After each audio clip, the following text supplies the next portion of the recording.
स्वर्गीय अरुण काकांना श्रद्धांजली वाहण्या करण्याकरता आपण आयोजित केलेल्या या सभेकरता उपस्थित सर्व शुभकौल जनसमुदाय, स्वर्गीय काकांबद्दल आत्ताच अभंग साहेबांनी सांगितलं, आधीच्या वक्त्यांनी सांगितलं, परंतु मी तर म्हणेल की काकांना फक्त आपण शहरापुरतं आणि जिल्ह्यापुरतं मर्यादित न ठेवता संपूर्ण राज्याचं नेतृत्व म्हटलं तरी वावगं ठरणार नाही. कारण मला कल्पना आहे काकांचं आणि विशेषतः करून आमच्या कुटुंबाचं स्वर्गीय घुले पाटलांचं फार जवळचं नातं होतं. आपल्याला कल्पना असेल अभंग साहेब, काका पहिल्यांदा नगराध्यक्ष झाले आणि सर्वप्रथम भेट द्यायला कुठं आले असतील तर आपल्या ज्ञानेश्वर उद्यानवर आले होते आणि साहेबांनी त्यावेळेस त्यांचा सत्कार केला होता. आणि म्हणून अशा या पद्धतीचं एक वेगळं नातं आपल्या कुटुंबाचं आणि काकांचं होतं. आणि म्हणून आपल्याला खरी श्रद्धांजली जर काकांना व्हायची असेल तर काकांनी जो आदर्श आपल्याला घालून दिला त्याच आदर्शावर तुम्हाला आपल्याला सर्वांना चालवावं लागेल. तोच खरा आदर्श आपल्याला पुढे चालवावं लागेल. अशा पद्धतीची श्रद्धांजली मी आपल्याला वाहतो, सर्वांना काकांना आपल्यातर्फे वाहतो आणि माझे 2 शब्द संपवतो. आज आपण मोठ्या दुःखद अंतकरणाने स्वर्गीय अरुण काका यांच्या शोक सभेसाठी उपस्थित आहोत. अरुण काकाचा आणि माझा संबंध 1990 साली जेव्हा त्यांना जनता दल पक्षाचं तिकीट मिळालं होतं त्याच वेळेस मला पण तिकीट मिळालं होतं. मी त्या निवडणुकीत यशस्वी झालो, पण काका त्यामध्ये अपयशी ठरले. परंतु काका कुठल्या पराभवाने घाबरणारा मनुष्य नव्हता.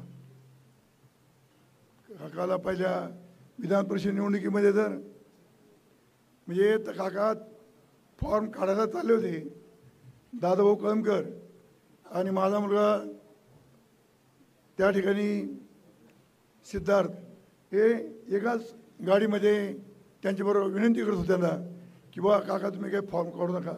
आमची सर्वांची इच्छा होती की त्यांनी फॉर्म काढू नये, परंतु त्यांचं स्वतःचं मन म्हणत होतं की बा आपण फॉर्म काढावं. कचेरीमध्ये गेले, 2च मिनटं शिल्लक राहिले होते. त्यावेळेस काकांना सिद्धार्थनी आणि दादाभाऊनी खेचून धरलं आणि आजीदादाशी बोलणं करून दिलं. आजीदादा म्हटले काका फॉर्म काढून टाका, फॉर्म ठेवा. आणि त्या निवडणुकीमध्ये काका एका मताने विजयी झाले आणि विधान परिषदेचे ते सदस्य आमदार झाले. तेव्हापासून काकाचा आमचा सातत्याने संबंध असायचा.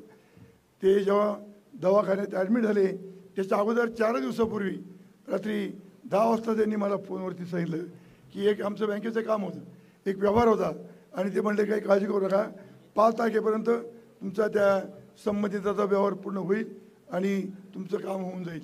म्हणजे 4 दिवस अगोदर अशा तऱ्हेने जे काका बोलले ते काका हे सर्वांना हव्याविषयी काका, जो आवडतो सर्वांना तोच आवडे देवाला, या न्यायाने आपल्या सर्वांना आवडणारा हे काका आपल्यातनं परमेश्वरनं त्यांना नेलं.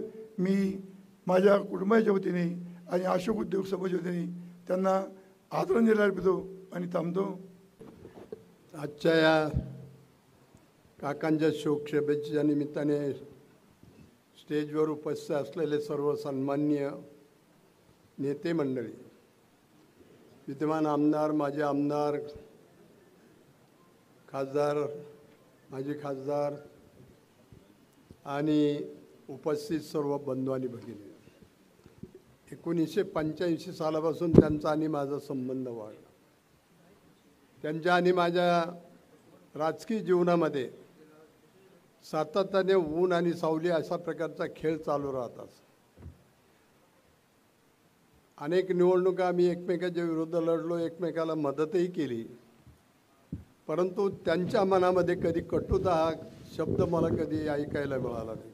एखाद्या वेळेला माझ्या स्वभावाप्रमाणे मी जरा थोडं सडेतोड काहीतरी माझ्या तोंडून शब्द जायचे, नंतर त्याचा मला पश्चाताप व्हायचा, परंतु त्यांनी कधी शब्दांनी ब्रशसुद्धा काढला नाही. आणि आपण पाहिलं की त्यांची अंत्ययात्रा असेल की आजची ही शोकसभा असेल, एवढ्या मोठ्या संख्येने या ठिकाणी जनसमुदाय उपस्थित राहतो. त्याचा कारण असं आहे की त्यांनी जे सर्वसामान्य समाजासाठी जे काम केलं त्यांच्याकडे गेल्यानंतर गोरगरिबांना जो न्याय मिळत होता त्याच्यामधून काकांची उंची अधिकाधिक वाढत गेली.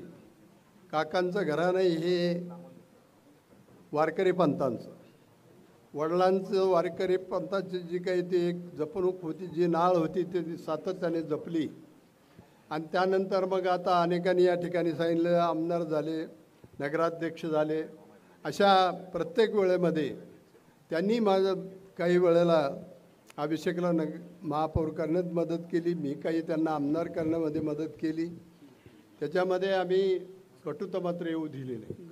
त्यांनी सातत्याने या शहराच्या विकासासाठी जे काम केलं, त्यांचं व्यक्तिमत्व असं चतुर, अगदी सगळ्या बाजूनी सगळ्या क्षेत्रात काम करणारं होतं. खेळ असेल, काही सामाजिक काम असेल, वारकरी पंथांच्या आज या महंत या ठिकाणी आज मुद्दाम होऊन या ठिकाणी मोठ्या प्रमाणात उभे राहिले. त्याचं कारण आहे की त्यांनी तो सगळं संबंध जपले आणि त्याच्यामधून काकांचं व्यक्तिमत्व मोठं होत गेलं. खरं पाहिलं तर त्यांचं जाणं हे अतिशय अल्प काळामध्ये, अजून त्यांचं जाण्याचं वय नव्हतं, परंतु परमेश्वराचे जे काही इच्छा असेल तसं होत असतं. म्हणजे त्यांच्या जाण्याने मात्र या शहराची सर्वसामान्य माणसाला अडचणीच्या काळामध्ये जाऊन कुठंतरी त्या ठिकाणी भेटून आपला प्रश्न सोडून घेण्याचं जे काही एक ठिकाण होतं ते गेलेलं आहे. मी त्यांच्या कुटुंबाला, संग्रामबाई असेल, सचिन भाऊ असतील, यांना एवढंच सांगाल की त्यांची जी ही परंपरा आहे ती याही पुढं आपण चालवावी, तर काकांनासुद्धा त्याच्यामधून निश्चितपणे शांती मिळेल. मी या ठिकाणी त्यांच्या जाण्याने जे दुःख या कुटुंबाला झालं त्या दुःखामध्ये सहभागी होतो आणि माझ्या कुटुंबाच्या वतीने, राष्ट्रवादी काँग्रेस पार्टी शरद पवार गटाच्या वतीने या ठिकाणी काकांना भावपूर्ण अशी श्रद्धांजली वाहतो आणि या ठिकाणी थांबतो.